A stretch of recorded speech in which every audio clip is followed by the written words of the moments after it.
O. Vijayan എന്ന് പറഞ്ഞ ഒരു വലിയ എഴുത്തുകാരനെയും ഖസാക്കിൻ്റെ ഇതിഹാസം എന്ന് പറഞ്ഞ ഒരു നാഴികക്കല്ല്,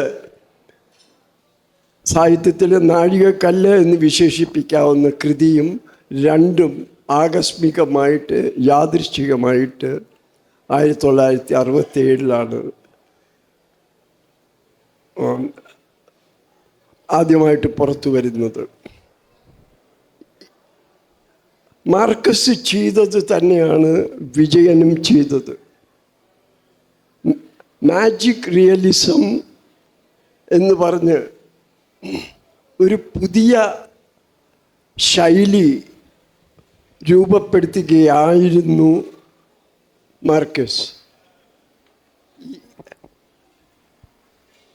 മാജിക് റിയലിസത്തിലെ വളരെ പ്രസിദ്ധമായിട്ടുള്ള അടുത്ത കൃതി മാർക്കസിൻ്റെ ഇതിന് ശേഷം വിശ്വശ്രദ്ധ പിടിച്ചു പറ്റിയ അടുത്ത കൃതി വരുന്നത് 1982 സൽമാൻ റുഷ്ദിയുടെ മിഡ്നൈറ്റ് ചിൽഡ്രൻ.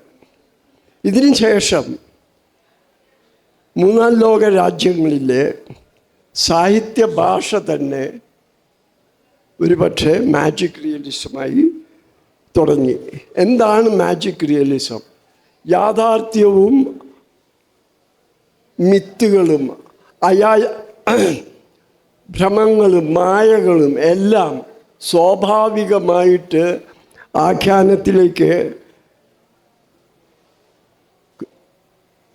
ആഖ്യാനത്തിലേക്ക് കടന്നു വരിക, മിത്തും ഫാക്റ്റും മിത്തും യാഥാർത്ഥ്യവും ഒരുമിച്ച് സഹവസിക്കുക, വളരെ സ്വാഭാവികമായിട്ട് സഹവസിക്കുക. ഇതാണ് മാജിക് റിയലിസത്തിൻ്റെ ഒരു വളരെ ലഘുവായ നിർവചനം. ഇത് മാറ്റിക്കുറിച്ച് എന്താണെന്ന് വെച്ചാൽ 19ാം നൂറ്റാണ്ടിലെയും വരെയുള്ള യൂറോപ്യൻ യുക്തിചിന്ത അത് സാഹിത്യത്തിൽ പ്രതിഫലിച്ചിരുന്നത് റിയലിസത്തിൽ കൂടിയാണ്, യഥാർത്ഥവാദത്തിൽ കൂടിയാണ്. 19ാം നൂറ്റാണ്ടിലെ ഇംഗ്ലീഷ് നോവലിസ്റ്റുകൾ, ചാൾസ് ഡിക്കൻസ് തുടങ്ങിയ ഇംഗ്ലീഷ് നോവലിസ്റ്റുകൾ, തോമസ് ഹാർഡി തുടങ്ങിയ ഇംഗ്ലീഷ് നോവലിസ്റ്റുകൾ റിയലിസത്തിൻ്റെ പാതയാണ് സ്വീകരിച്ചത്. ഈ പാത കൈവിട്ട് പ്രാദേശികമായിട്ട് മൂന്നാം ലോകങ്ങളിൽ അവരുടെ തദ്ദേശീയമായിട്ടുള്ള ചിന്തകളും അവരുടെ പാരമ്പര്യവും മിത്തുകളും യാഥാർത്ഥ്യവുമായിട്ട് കോർത്തിണക്കിക്കൊണ്ട് യൂറോപ്യൻ റിയലിസത്തിന് ഒരു ബദൽ മാതൃകയായിട്ടാണ് മാജിക് റിയലിസം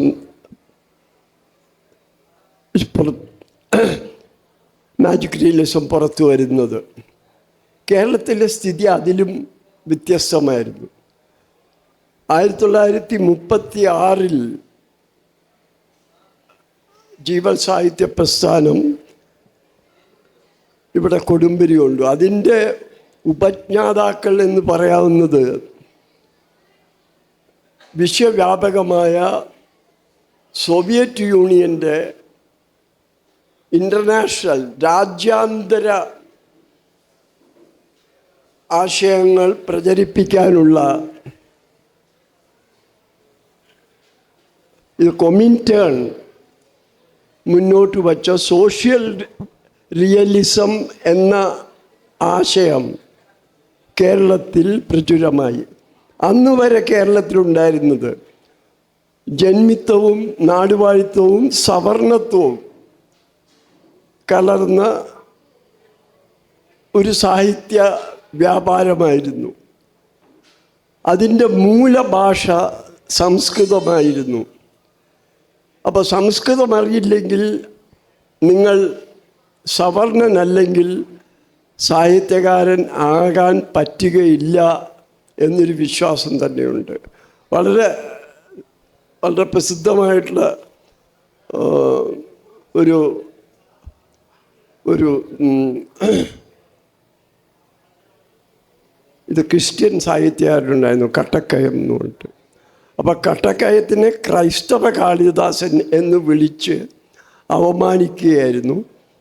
അവർക്ക് ഒരുപക്ഷെ താങ്ങാൻ പറ്റിയിരുന്ന ഏക എഴുത്തുകാരൻ ആശാൻ മാത്രമായിരുന്നു. കാരണം ആശാന് സംസ്കൃതത്തിൽ നല്ല വ്യുത്പത്തി ഉണ്ടായിരുന്നു.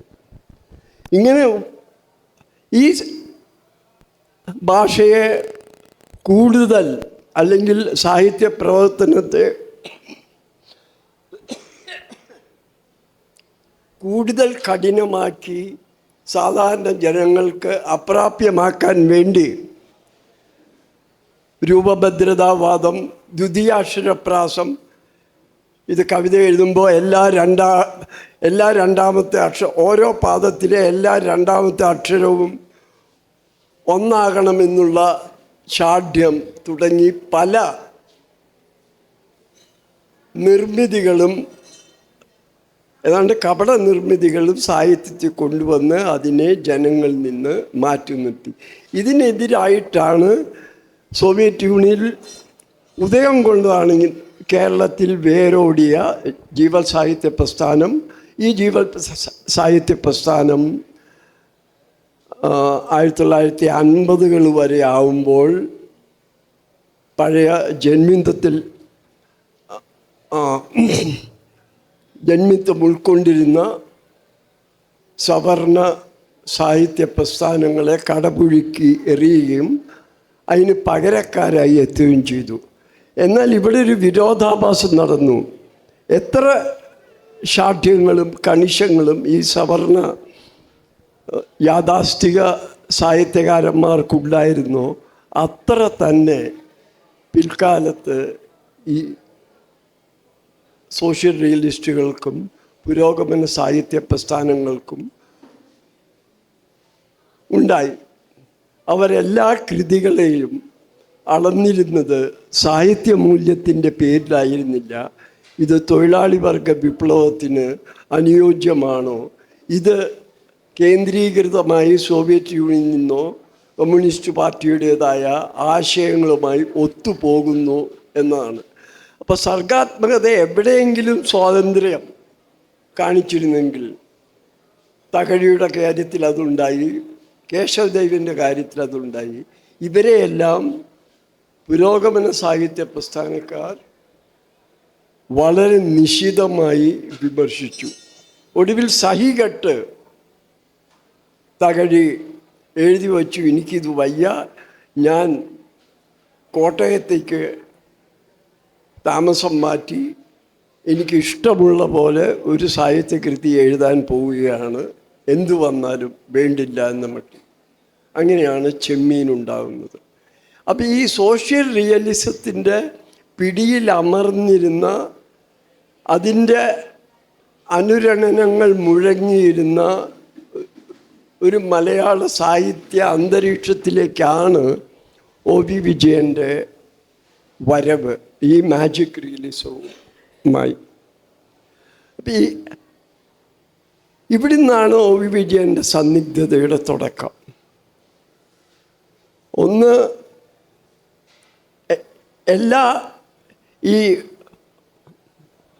ഇത് കൊളോണിയൽ എക്സ്പീരിയൻസിൽ കൂടി എല്ലാവിധ സാമ്രാജ്യത്വ അധീശത്വ അനുഭവങ്ങളിൽ കൂടി കടന്നുപോയ രാജ്യങ്ങളിൽ ആ രാജ്യത്തെ സർഗാത്മക പ്രവർത്തനം നടക്കുന്നവരിൽ ഒരു ദ്വന്ദ്വ വ്യക്തിത്വം, ഒരു ഡുവൽ പേഴ്സണാലിറ്റി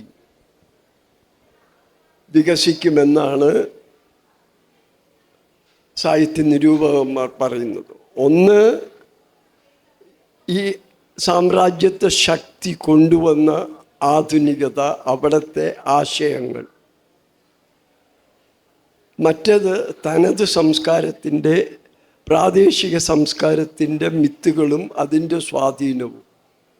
ഈ രണ്ട് ഘടകങ്ങൾക്ക് ഇടയിൽ നട്ടം തിരിയുന്ന ഒരു സ്ഥിതിയായിരുന്നു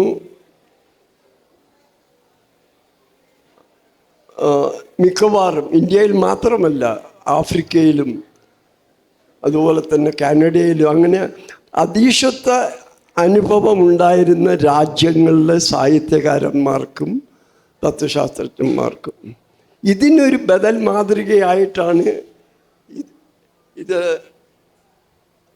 മറ്റ് പ്രാദേശിക ഭാഷകളിലേക്ക് പ്രാദേശികമായ മിത്തുകളുടെയും മായയുടെയും മാജിക്കിൻ്റെയും എല്ലാം മൂലകങ്ങൾ ഈ സാഹിത്യകാരന്മാർ കൊണ്ടുവന്നത്.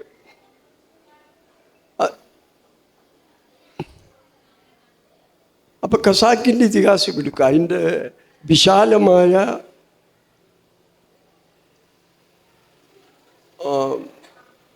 പശ്ചാത്തലം പലതരത്തിലുള്ള മിത്തുകളാണ്. ഒന്ന് സയ്യിദ് ഷേഖ് മിയാനെക്കുറിച്ചുള്ള ഇത് മിത്ത്. 1001 പടയാളികൾ, ആ പടയാളികളുടെ പേര് ബദ്രീൻ എന്നായിരുന്നു. നബി നേരിട്ട് അനുഗ്രഹിച്ച ഈ പടയാളികൾ 1001 ഇതിൽ കുതിരകളിൽ വന്ന് ആണ് ഖസാക്കിലെത്തുന്നത് എന്ന് പറഞ്ഞാൽ അതിൻ്റെ വിശദമായിട്ടുള്ള ഒരു മിത്തിക്കൽ പശ്ചാത്തലം ഖസാക്കിന് അവിടെ കൊടുക്കുന്നു. അതോടൊപ്പം തന്നെ അറബിക്കുളം, അതിനെ ചുറ്റിപ്പറ്റിയുള്ള മിത്തുകൾ. മൂന്നാമതായി ഈ പോതി എന്ന് പറയുന്ന ഒരു ഭഗവതി അല്ലെങ്കിൽ ഒരു സ്പിരിറ്റ് കുടിയിരിക്കുന്ന പുളിമരത്തിൻ്റെ കഥ. ആ പുളിമരം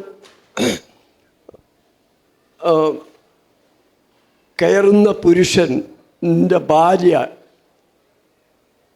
അവിഹിത ബന്ധങ്ങളിൽ ഏർപ്പെടുകയാണെങ്കിൽ ഈ പോതി എന്ന ഭഗവതി അവരെ തള്ളിയിട്ട് കൊല്ലുമെന്നുള്ള വിശ്വാസം. ഏതാണ്ട് തകഴിയുള്ള ചെമ്മീനിൽ കടലിൽ മീൻ പിടിക്കാൻ പോകുന്ന മുക്കുവന് സമാന്തരമായിട്ടുള്ള മറ്റൊരു മിത്ത്. ഇങ്ങനെ പലതരത്തിലുള്ള മിത്തുകളിൽ ഒരു സമഞ്ജസമായിട്ടാണ് ഖസാക്ക് വരുന്നത്. പക്ഷെ ഖസാക്കിൽ ഈ സന്നിഗ്ധതയുടെ കാര്യം പറയുമ്പോൾ എനിക്ക് തോന്നുന്നത് ഒരു കൊളോണിയൽ കെണിയിൽ വിജയൻ പെട്ടു എന്ന് സംശയിക്കേണ്ടിയിരിക്കുന്നു.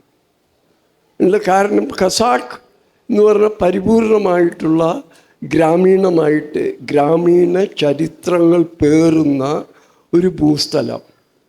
അതിൻ്റെ ചരിത്രകാരനായി വരുന്നത് ഒരു ആസ്ട്രോഫിസിക്സ് പഠിച്ച് പുറത്തു നിന്ന് വരുന്ന രവി എന്ന ചെറുപ്പക്കാരനാണ്. ഈ രവി എന്ന് പറയുന്നത് പരിപൂർണമായിട്ടും ഒരുപക്ഷെ ഖസാക്കിനെ ഒരു കൊളോണിയൽ കൗതുകത്തോടു കൂടി നോക്കിക്കാണുകയല്ലേ. അവിടെയാണ് ഖസാക്കിൽ ആദ്യത്തെ സന്നിഗ്ധത ഉയരുന്നത്. ഈ രവിയുടെ കാമുകിയാകട്ടെ പത്മ പഠിക്കുന്നത് അമേരിക്കയിലെ സിൻസിനാറ്റി യൂണിവേഴ്സിറ്റിയിലാണ്. രവിയുടെ അച്ഛൻ രവിയുടെ അച്ഛനെ പറ്റി നമുക്ക് വിവരമില്ല. പക്ഷെ അച്ഛൻ്റെ ഓർമ്മകൾ ഖസാക്കിൽ ഉയർത്തുന്ന ഭാഗം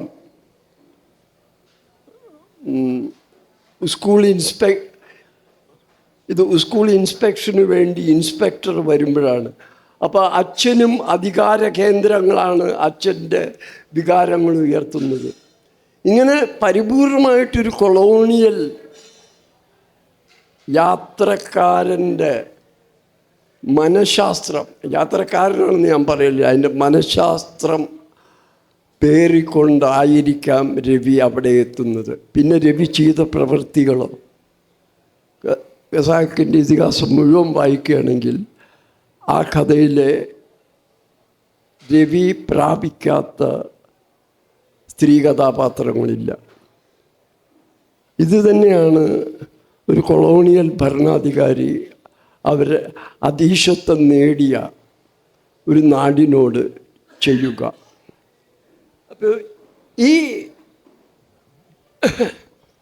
ഈ ഒരു വൈരുദ്ധ്യം, ഈ ഒരു ആംബിഗ്വിറ്റി, ഈ സന്നിഗ്ധത ആണ് ഖസാക്കിൻ്റെ ഇതിഹാസത്തിൻ്റെ പശ്ചാത്തലത്തിൽ വിജയൻ എന്ന എഴുത്തുകാരൻ്റെ സർഗാത്മകതയുടെ സ്രോതസ് സന്ദേഹമാണ് എന്നെനിക്ക് തോന്നിച്ചത്. പിന്നൊരു അനുഭവം ഉണ്ടായി. അതായത് ഈ ഇൻ്റർനെറ്റൊക്കെ വരുന്നതിന് മുമ്പ് ഇവിടെ 50 വയസ്സിന് മുകളിലുള്ളവർക്ക് ചിലപ്പോൾ ഓർമ്മ കാണും. അന്നത്തെ ഏറ്റവും വലിയ വിനോദോപാധി VCR ആയിരുന്നു, വീഡിയോ കാസറ്റ് റെക്കോർഡർ.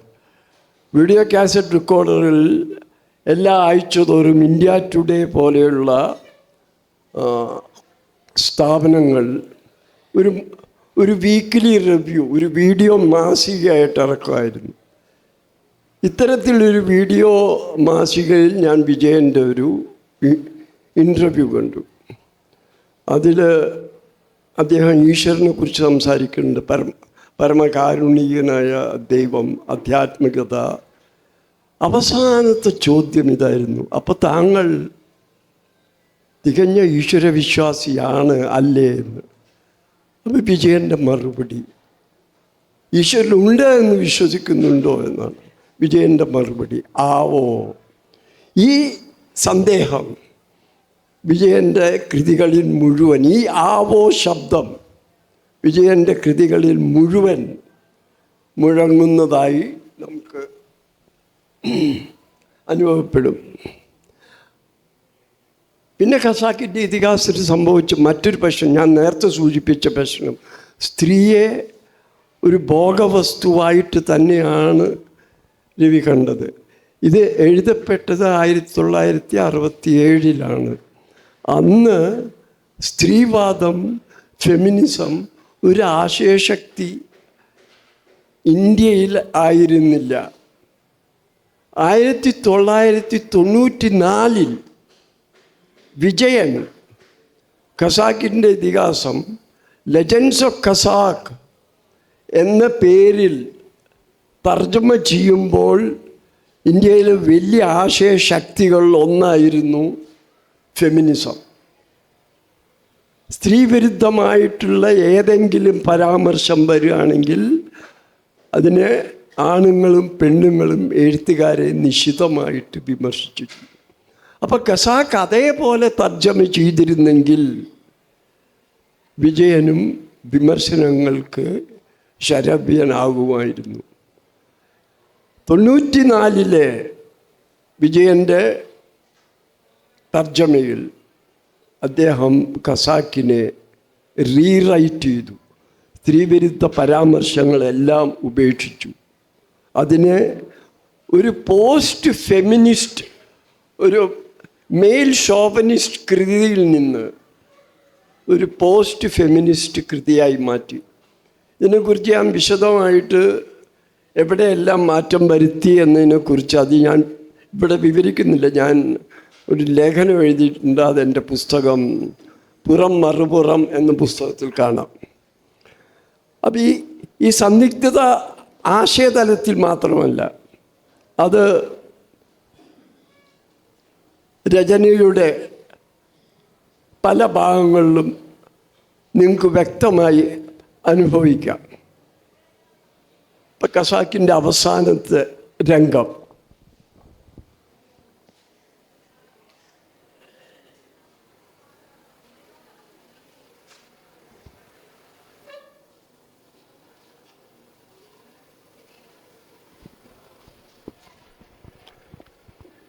ആ രംഗം ഇങ്ങനെയാണ്, വളരെ പ്രസിദ്ധമായ രംഗമാണ്. ബസ് വരാൻ ഇനിയും നേരമുണ്ട്. രവി കട്ടകളെ പതുക്കെ കാലുകൊണ്ടുലർത്തി.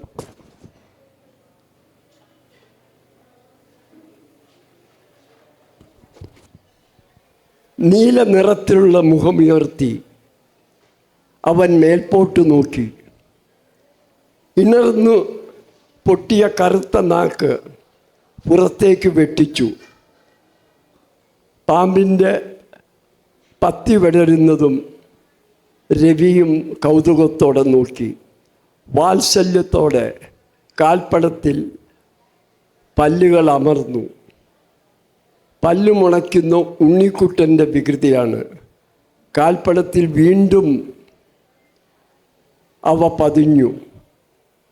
പത്തി ചുരുട്ടി കൗതുകത്തോടെ വാത്സല്യത്തോടെ രവിയെ നോക്കിയിട്ട് അവൻ വീണ്ടും മൺകട്ടകൾക്കിടയിലേക്ക് നുഴഞ്ഞുപോയി.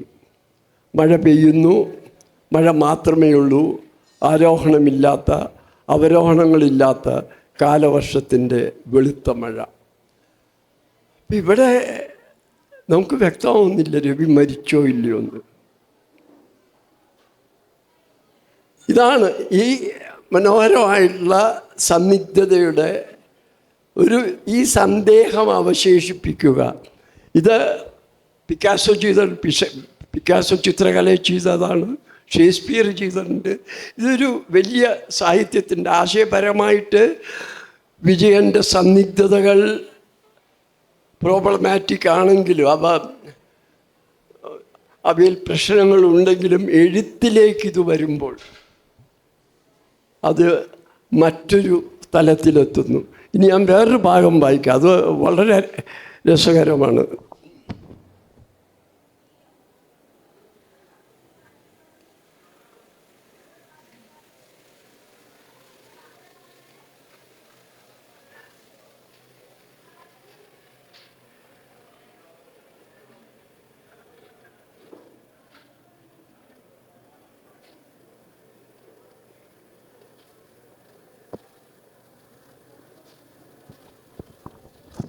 കാലിയാർ രവിയെ അടിക്കുന്ന രംഗമാണ്. വീണ്ടും ഒരടി വീഴുന്നവരെ രവിക്ക് എണീക്കാൻ കഴിഞ്ഞില്ല.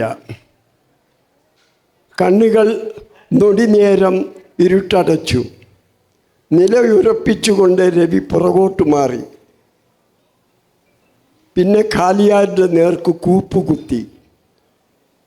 പൊടിയിൽ അവർ കെട്ടിയിടിച്ചുരുണ്ടു. തലയിലും പുറത്തും അടി വീഴുന്നുണ്ട്. വേദനയില്ല. ഓരോ അടിയും രവിയെ മത്തുപിടിപ്പിച്ചു. ആ ഗാഢാശ്ലേഷത്തിൽ തന്നെ അവർ വീണ്ടും എണീറ്റു. ആശേഷത്തിൽ തന്നെ അവരകലാൻ ശ്രമിച്ചു. ഇതിൽ വലിയ ഗുസ്തിയാണ് നടക്കുന്നത്. പക്ഷെ മറ്റൊരു തലത്തിൽ വിജയം ധ്വനിപ്പിക്കുന്നത് സ്വവർഗാനുരാഗത്തിൻ്റെ അനുരണനങ്ങളാണ്. ഒരു ഗുസ്തിയിൽ, ഒരു മൽപ്പിടുത്തത്തിൽ, ഒരു ജീവൻ മരണ സ്മരണയിൽ രതിയെ കൊണ്ടുവന്നോ എന്ന് നമുക്കറിയില്ല, ആവോ എന്ന് പറയാൻ പറ്റുള്ളൂ. പക്ഷെ അതിൻ്റെ ധ്വനി, അതിൻ്റെ സന്ദേഹം നിലനിർത്തുന്നുണ്ട്. ഇത്തരത്തിലുള്ള വളരെയധികം ഉദാഹരണങ്ങൾ നിങ്ങൾക്ക് ഖസാക്കിൽ കിട്ടും. അപ്പം അങ്ങനെ ഒരു സന്ദേഹിയുടെ ഇതിഹാസമാണ് ഖസാക്കെങ്കിലും ധർമ്മപുരാണത്തിൽ എത്തുമ്പോൾ വിജയൻ്റെ സന്നിഗ്ധതകൾ ഏതാണ്ട് അവസാനിച്ചു എന്ന് നമുക്ക് തോന്നും. ഒരുപക്ഷെ മലയാള ഭാഷയിൽ എഴുതപ്പെട്ടിട്ടുള്ള, ഞാൻ ഇത് ഉദ്ധരണി ചിഹ്നങ്ങൾക്കിടയിലാണ് അടുത്ത വാക്ക് പ്രയോഗിക്കുന്നത്, ഏറ്റവും അശ്ലീലമായ ഗ്രന്ഥങ്ങളിലൊന്നാണ്. ഇതിൽ വളരെ നാടൻ ചീത്തവാക്കുകൾ ധാരാളമുണ്ട്. ചീത്തവാക്കുകളെ ഇതെല്ലാം ഉദ്ധരണി ചിഹ്നങ്ങൾക്കകത്താണ്. ഇതൊന്നും എൻ്റെ പോയിൻ്റ് ഓഫ് വ്യൂ അല്ല. ഇത്ര പച്ചയ്ക്കായിട്ട്, അതായത് ആദ്യത്തെ രംഗം ഈ പ്രജാപതിയുടെ പ്രഭാതകൃത്യം നിർവഹിക്കുന്ന രംഗം, രാജ്യം മുഴുവൻ കാത്തിരിക്കുകയാണ്. അയാളുടെ വിസർജ്യം കുട്ടികൾക്ക് വിതരണം ചെയ്യുകയാണ്. പലതരത്തിലുള്ള ലൈംഗിക വൈകൃതങ്ങൾ ഒന്നിനു പുറകെ ഒന്നായി അവതരിപ്പിക്കുന്ന ഈ ഗ്രന്ഥത്തിൽ യാതൊരു സ്ഥാനവുമില്ലാതെ സിദ്ധാർത്ഥൻ എന്ന് പറഞ്ഞൊരു ശാന്തിദൂതൻ ഏതാണ്ട് ബുദ്ധൻ്റെ പ്രതീകമായിട്ട് പ്രത്യക്ഷപ്പെടുന്നു. അയാൾക്ക് അവിടെ യാതൊരു സ്ഥാനവുമില്ല. അയാൾ ഈ പ്രജാപതിയുടെ ദുർഭരണത്തിനെതിരായിട്ട് ശബ്ദമുയർത്തുന്നില്ല. വെറും അയാളുടെ സാന്നിധ്യം, ഒരു പ്രസൻസ് എന്നൊക്കെ പറയില്ലേ, അത് അവിടെ എന്തെങ്കിലും സാനിറ്റി കൊണ്ടുവരാൻ ഏതെങ്കിലും രീതിയിൽ ഈ മൂന്നാം ലോക വൈകൃതത്തിൽ അല്പമെങ്കിലും സ്വച്ഛതയുടെ ഒരു തുരുത്തുണ്ടാക്കാൻ സാധിക്കുമോ എന്നുള്ള ആശ. അങ്ങനെ ആ ആശയ്ക്ക് യാതൊരു ഇതുമില്ല, യാതൊരു പഴുതും വിജയൻ ആ ഗ്രന്ഥത്തിൽ നൽകുന്നില്ല. പക്ഷേ ഇത്തരത്തിലൊരു സന്ദേഹം അതിൽ കാണും.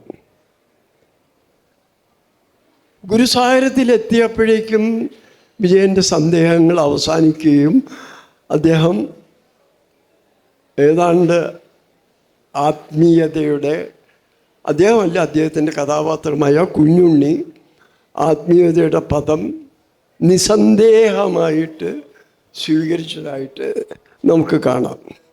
ഇനി ചെറുകഥകളെടുക്കാം. ഏറ്റവും പ്രശസ്തമായിട്ടൊരു കഥ കടൽ തീരത്ത്. കടൽ തീരത്ത് എന്താണ് സംഭവിക്കുന്നത്? വെള്ളായപ്പൻ എന്ന് പറഞ്ഞൊരാൾ, ദളിതൻ, ഞാൻ അടിവരയിട്ട് പറയുകയാണ്, ദളിതൻ. അയാളുടെ ഭാര്യ കൊക്കാച്ചി കാലത്ത് പൊതിച്ചോറ് കൊടുക്കുന്നു. കണ്ണൂർ സെൻട്രൽ ജയിലിൽ പോകുന്നു. മകൻ ചോറ് കൊടുക്കാൻ കഴിയുന്നില്ല, കാരണം അവനെ തൂക്കിക്കൊന്നു കഴിഞ്ഞു. അത് കഴിഞ്ഞ് കണ്ണൂർ കടപ്പുറത്തെത്തുന്നു. അവിടെ ഈ പൊതിച്ചോറ് മണലിൽ വിരിക്കുകയാണ്. കാക്കകൾ പറന്നെത്തുന്നു. ഇമേജറി ഒരു നിമിഷം കൊണ്ട് പരിപൂർണമായിട്ട് വളരെ യാഥാസ്ഥിക ഹൈന്ദവ മരണ അനന്തര ക്രിയയുടെ ഭാഗമായിട്ടുള്ള ബലിയും ബലിക്കാക്കകളും എത്തി. ദളിതൻ്റെ ആകാശത്തിൽ എവിടെയാണ് ബലിക്കാക്കകൾ? ഇതാണോ അവരുടെ മിത്ത്? മരണത്തെക്കുറിച്ച് അവ ബലിയിടുമോ? ഇതെല്ലാം നമ്മൾ ആലോചിക്കേണ്ട കാര്യമാണ്. ഇതാണ് ഞാൻ പറഞ്ഞത്, ഈ സന്നിഗ്ധത ഒരു നിസ്സഹായനായ ദളിതന് ഒരു സവർണ രൂപ ലോകം കടൽ തീരത്തിലൂടെ സമ്മാനിക്കുമ്പോൾ വീണ്ടും വിജയൻ്റെ സന്ദേഹങ്ങളും സന്നിഗ്ധതകളും പുറത്തു വരികയാണ്. പിന്നെ മറ്റൊരു കാര്യം, വിജയൻ്റെ വേറെ ചെറുകഥയുണ്ട്, ഭ്രൂണം. ഭ്രൂണം എന്ന് പറഞ്ഞത് തികഞ്ഞ വിജയൻ്റെ എല്ലാ അമർഷവും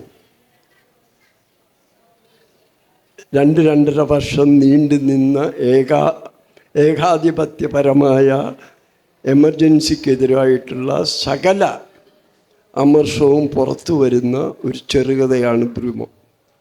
അത് തന്നെയാണ് പുരാണവും ചെയ്തത്. എമർജൻസി ആരാണ് പ്രജാപതി എന്ന് നമ്മൾ അന്വേഷിച്ച് പോവുകയാണെങ്കിൽ ഒരു പക്ഷേ നെഹ്റു എന്നായിരിക്കും ഉത്തരം. കാരണം അതിൻ്റെ പ്രജാപതി പുല്ലിംഗമാണ്. ആ നാട് ഇന്ത്യയാണ്. ധർമ്മപുരി എന്ന് പറഞ്ഞാൽ ഡൽഹിയാണ്. അവരുടെ ഏറ്റവും അടുത്ത സുഹൃത്ത് ചുവന്ന നാടാണ്, സോവിയറ്റ് യൂണിയനാണ്. ഈ പ്രജാപതി നെഹ്റു ആണോ എന്ന് ഡീകോഡ് ചെയ്ത ആൾക്കാരുണ്ട്. പക്ഷെ എനിക്ക് അതിനോട് യോജിക്കില്ല, ഒരു സാങ്കല്പിക കഥാപാത്രം. പക്ഷെ ഭ്രൂണത്തിൽ അമ്മയും മകനും, ഏകാധിപതികളായ അമ്മയും മകനും നിസ്സന്ദേഹമായിട്ട് സഞ്ജയ് ഗാന്ധിയും ഇന്ദിരാഗാന്ധിയുമായിരുന്നു. വിജയൻ്റെ എല്ലാ സന്ദേഹങ്ങളും ഈ ഏകാധിപത്യപരമായിട്ടുള്ള എമർജൻസിയുടെ 2.5 വർഷത്തിനുള്ളിൽ നെതിരായിട്ടുള്ള ആഞ്ഞടിച്ചു. അത് കാർട്ടൂണിലൂടെ ആഞ്ഞടിച്ചു. വളരെ പ്രസിദ്ധമായൊരു കാർട്ടൂണുണ്ട്. എമർജൻസി കാലത്ത് ഒരു വലിയ മുദ്രാവാക്യം ഉണ്ടായിരുന്നു, തീവണ്ടികൾ വൈകി ഓടുകയില്ല. Trains are never late during emergency. അപ്പം വിജയൻ്റെ കാർട്ടൂണുണ്ട്, തീവണ്ടികൾ വൈകി ഓടുന്നില്ല. ഒരു തീവണ്ടി കാണിക്കുന്നു, അതിൻ്റെ പുറകെയുള്ള കമ്പാർട്ട്മെൻറ്റിൽ മുഴുവൻ അസ്ഥികൂടങ്ങൾ. ഇങ്ങനെ വളരെ നിരങ്കുശമായിട്ടുള്ള സധൈര്യം എമർജൻസിയെ അറ്റാക്ക് ചെയ്തു. വിജയൻ മരിച്ചത് 2005 1992 ബാബറി മസ്ജിദ് തകർക്കപ്പെട്ടു. 2002 ഗോദ്ര സംഭവിച്ചു, ഗുജറാത്ത് കൂട്ടക്കൊല സംഭവിച്ചു. എമർജൻസിക്കെതിരായിട്ട് ഇത്ര കടുത്ത രോഷത്തിലും കടുത്ത മഷിയിലും എഴുതിയ വ്യക്തി 2005 വിജയൻ മരിച്ചതുകൊണ്ട് അതിന് ശേഷമുള്ള മോദി കാലമൊന്നും അദ്ദേഹത്തിന് അറിയില്ല. എന്തുകൊണ്ട് ഒരു വലിയ നിശബ്ദത? മാത്രമല്ല, വലതുപക്ഷ സംഘടനകളിൽ നിന്ന് അവാർഡുകൾ വാങ്ങിക്കുന്നതിലും അദ്ദേഹത്തിന് താല്പര്യക്കുറവുണ്ടായിരുന്നില്ല. ഇതൊരു വലിയ സന്നിഗ്ധതയാണ്. എമർജൻസിക്കെതിരായിട്ടുള്ള വലിയ പോരാളി ഈ നാട്ടിൽ ഉയരുന്ന ഹൈന്ദവത്വത്തിനെ എന്തുകൊണ്ട് അതേ രൂക്ഷതയോടുകൂടി അല്ലെങ്കിലും എപ്പോഴെങ്കിലും പരാമർശിക്കാതിരുന്നില്ല? എന്തുകൊണ്ട് എന്ന ഈ ചോദ്യത്തിന് എനിക്ക് മറുപടി വിജയൻ്റെ ഭാഷയിൽ തന്നെയാണ്. ആവോ. അപ്പോൾ നന്ദി, നമസ്കാരം. ഓരോ കലാസൃഷ്ടിയും അതിൻ്റെ യഥാർത്ഥ മൂല്യങ്ങൾ കലാകാരന്മാർ നമ്മുടെ പ്രേക്ഷകരിലേക്ക് എത്തിക്കുന്നത് പല രീതിയിൽ പല തരത്തിൽ അവലോകനത്തിലൂടെ നമ്മൾ കാണുകയുണ്ടായി.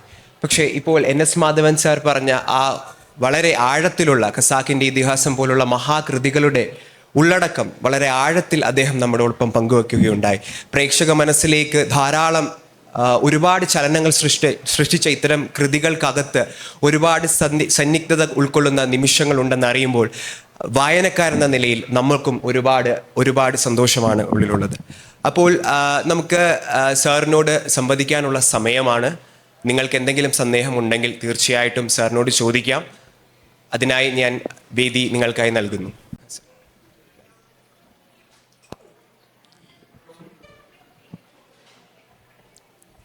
സാറ് വിജയനെ അല്ലെങ്കിൽ ഖസാക്കിൻ്റെ ഇതിഹാസത്തെ പരിചയപ്പെടുത്തിയപ്പോൾ മാർക്കേസിൻ്റെ 100 Years of Solitude പറഞ്ഞു.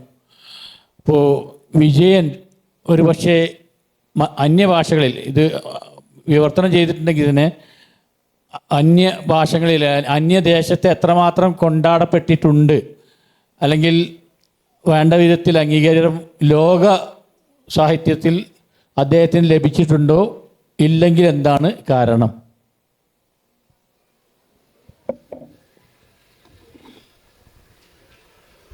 ഒന്ന് നമ്മുടെ ഭാഷയുടെ പരിമിതിയാണ്. വിജയന് വിശ്വസാഹിത്യത്തിൽ മാർക്കേസിനോ അതിനുശേഷം കൊണ്ടാടപ്പെടുന്ന മാജിക് റിയലിസ്റ്റ് നോവലായ മിഡ് നൈറ്റ് ചിൽഡ്രനോ അല്ലെങ്കിൽ ആഫ്രിക്കയിൽ നിന്നുള്ള ബെന്നോക്കുരിയുടെ നോവലുകൾക്കോ മറ്റോ ഉള്ള യാതൊരു രീതിയിലുള്ള ഒരു സർവലൗകിക അംഗീകാരം ലഭിച്ചിട്ടില്ല.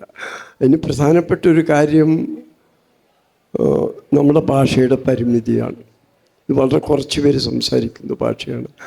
ഇന്ന് ഖസാക്കിൻ്റെ ഇതിഹാസം ഇന്ന് എഴുതപ്പെടുകയാണെങ്കിൽ ഈ ഗൂഗിൾ ട്രാൻസ്ലേറ്റും ആർട്ടിഫിഷ്യൽ ഇൻ്റലിജൻസും ഒക്കെയുള്ള ഇന്നത്തെ കാലത്ത് എഴുതുകയായിരുന്നെങ്കിൽ ഒരു ട്രാൻസ്ലേറ്ററുടെ സഹായം കൂടാതെ വിജയന് കൂടുതൽ പ്രസിദ്ധി ലഭിച്ചത്.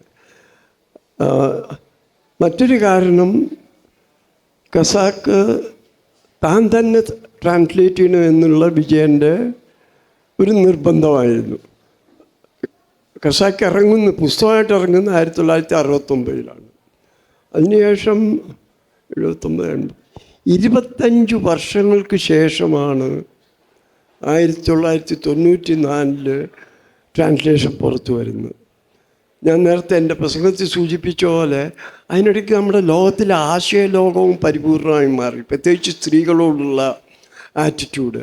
അപ്പോൾ വിജയൻ ഇത് ഒറിജിനൽ ഖസാക്കല്ല ട്രാൻസ്ലേഷനിൽ കൂടി തന്നത്, ഒരു റീറൈറ്റ് ചെയ്ത ഖസാക്കാണ് അദ്ദേഹം തന്നത്. അതോടുകൂടി അതിൻ്റെ ആ ഒരു ആന്തരിക ഊർജം ചോർന്നു പോയോ എന്നുകൂടി നമുക്ക് സംശയിക്കേണ്ടിയിരിക്കുന്നു.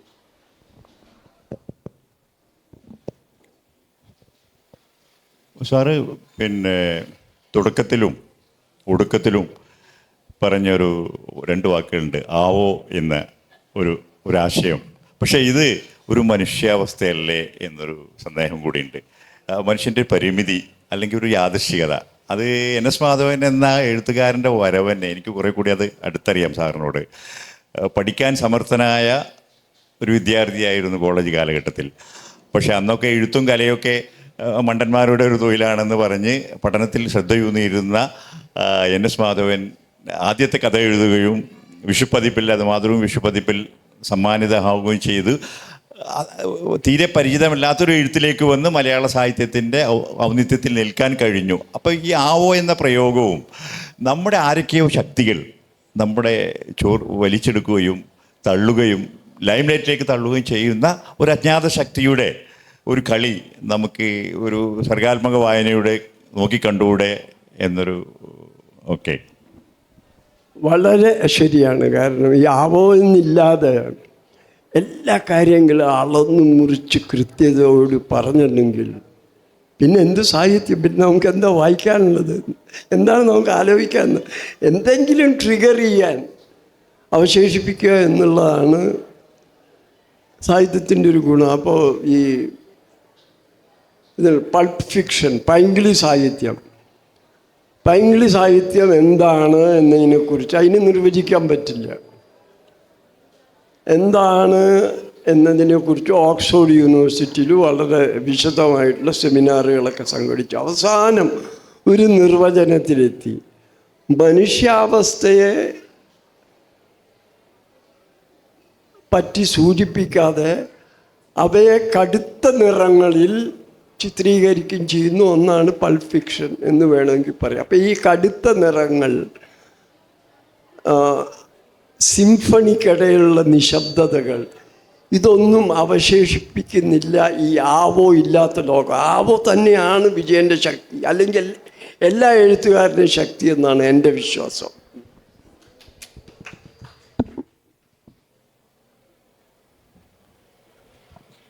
If anyone else has any questions or feedbacks for Sir, can ask him now.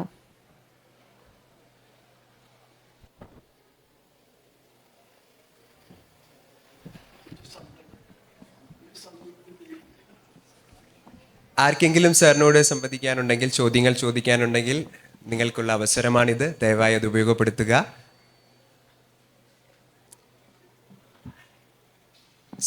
Sir കൈപൊക്കിയായിരുന്നു. Sir പുറകിൽ.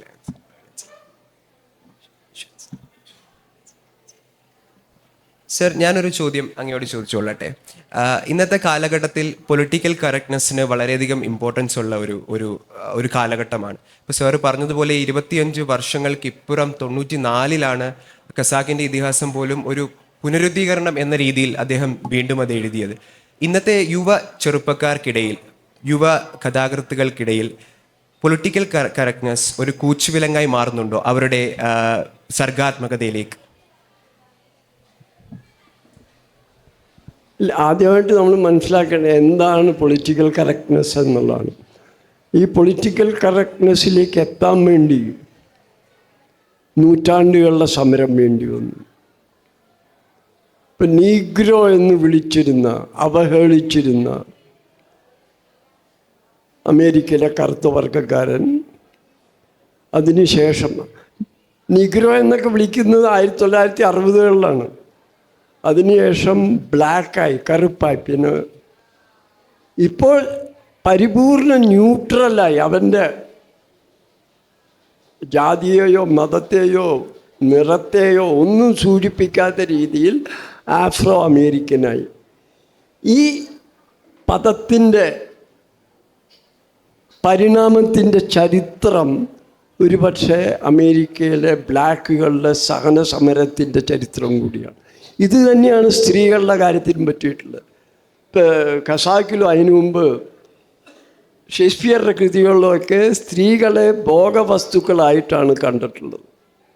അതിൽ നിന്ന് ഇന്ന് പ്രസംഗിക്കുമ്പോൾ പണ്ടൊക്കെ ഹീ എന്ന് പറഞ്ഞാൽ പ്രസംഗിച്ചിരുന്നു. ഇന്ന് ഹീ ഓർ ഷീ പറഞ്ഞില്ലെങ്കിൽ പ്രശ്നമാവും. അപ്പോൾ ആ ഒരു കാലഘട്ടത്തേക്ക് എത്തിയത് വലിയ സമരങ്ങളുടെ ഇതാണ്.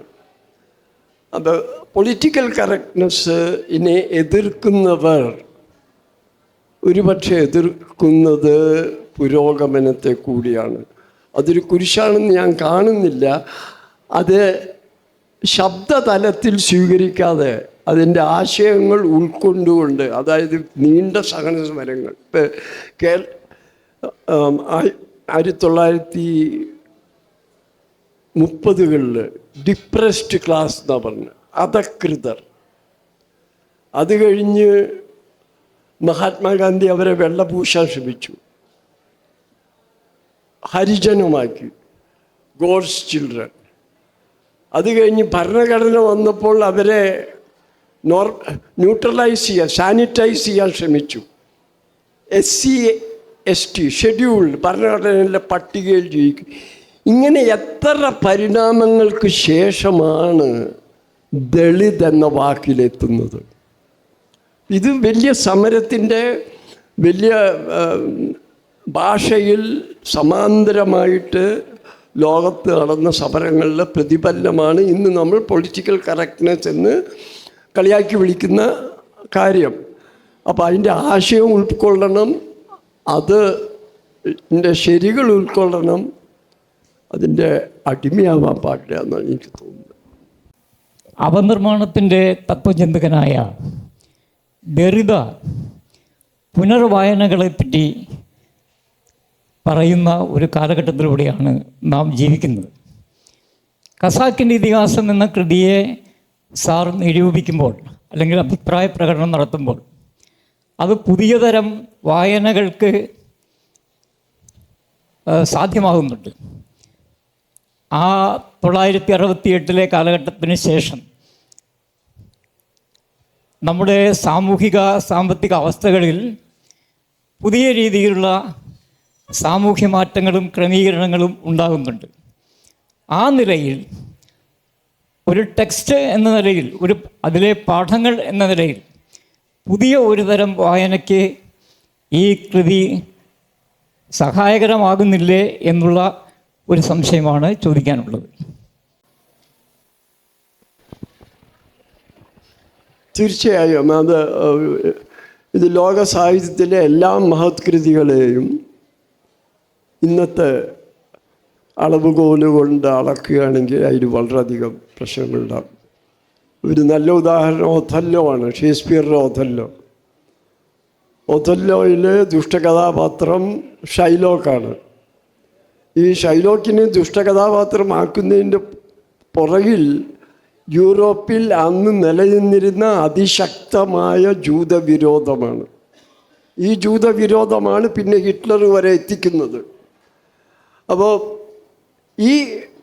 നമ്മളാരും ഷേക്സ്പിയറെ ആൻറ്റിസെമിറ്റിക്കെന്നോ ജൂതവിരോധിയൊന്നും കാണുന്നില്ല. ഈ താങ്കൾ പറഞ്ഞ പരിപൂർണ ആ ഒരു കാലഘട്ടത്തിൻ്റെ ആത്മാവിനെ ഉൾക്കൊണ്ടുകൊണ്ട് വായിക്കണം. പക്ഷേ ഇതിനെ അതിജീവിച്ച എഴുത്തുകാരുമുണ്ട്. ഇപ്പോൾ ഖസാക്കി തന്നെ ഒരു വളരെ ഒബ്ജക്ഷനബിളായിട്ടുള്ള ഒരു ഭാഗമുണ്ട്. അത് വിജയൻ തർജ്ജമയിലെടുത്ത് മാറ്റി. അതായത് വയലിൽ ഞാറ് നടുന്ന ചെറുമികളുടെ മാറിലേക്ക് രവി ഒളിഞ്ഞു നോക്കുന്നുണ്ട്, കുറേ നേരം നോക്കിയിരിക്കുന്നുണ്ട്. ഇത് തർജ്ജമ ചെയ്തപ്പോൾ ആ ഭാഗവുമില്ല, അത് അദ്ദേഹം എടുത്ത് കളഞ്ഞു. അദ്ദേഹത്തിന് തന്നെ ബോധമായി. ഇതൊരു ശരിക്കൊരു പ്രശ്നമാണ്. ഈ കാലവും ആ കാലത്തിൻ്റെ ആത്മാവും, കാലത്തിൻ്റെ ആത്മാവെന്ന് വിളിക്കാൻ പറ്റില്ല. ഇത് ശരിക്കും ആ കാലത്ത് ഡോമിനൻ്റ്, ഏറ്റവും കൂടുതൽ അതീശത്വം പുലർത്തുന്ന ആശയങ്ങൾ ആ കൃതികളിൽ പ്രതിഫലിച്ചിരിക്കുക.